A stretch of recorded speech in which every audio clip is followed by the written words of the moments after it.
halkan waa garoonka Macquul Stadium waxa ka socda tartanka jaamacadaha Astaan Sports galabta halkan ciyaar xiiso badan ka dhacday waxayna dhexmartay jaamacadda Saalik iyo waliba jaamacadda Simad iyadoo qaybta hore ay wacdar dhigan ciyaartoyda jaamacadda Saalik laakiin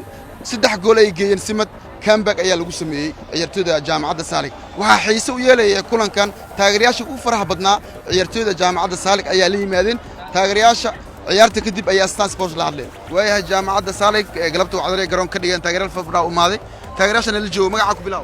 magacay waxa la ilaahay cali jamaale waxa gudoomiyaha jaamacadda SBU ka waran galabta garoonka wax ka dhacay galabta garoonka waxa ka dhacay ciyaar aad u fiican kooxdeeda inay muujiyeen dadaal fiican inkastoo bareejo galnay oo xilliga dambe oo nala soo bareejay laakiin waxaan rajeynayaa guulo fiican insha Allah maantana waan ku faraxsanahay ciyaartooydeedu waxay soo bandhigeen كبران كلمات يدبن كلمات إنه دبن حارجين إن شاء الله كوب كنا قادنا جامعة قلبت جامعة تغيير الفربنا يقرون كيس كلمات صوص صعدة سلام يومان دونا إن شاء الله ورجينا هنا يسيك في عن أنا دعم سودو معك بلاو رشيد أحمد محمد وأرداء جامعة SBU كسعودة وقدومية أهور جامعة صالح بالمناري وأنا ما أدي أداء وفرحنا سير والباب نتيجة أو تعادل كلماتي لكن قولنا ورجينا مر والباب نسانا وتاجرنا تين كينني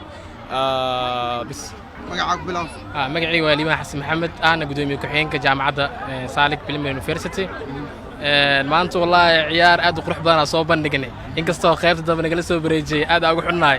insha Allah waxaan rajeynaynaa kulamada soo socdana inaan badin doono waxa waaye waa diyaarsanahay insha Allah waxaan rajeynaynaa inaan koobka waxa waa qaadi doono insha Allah maxaad ka soo bedeshay والله waxyaabo badan iska bedelnay dhanka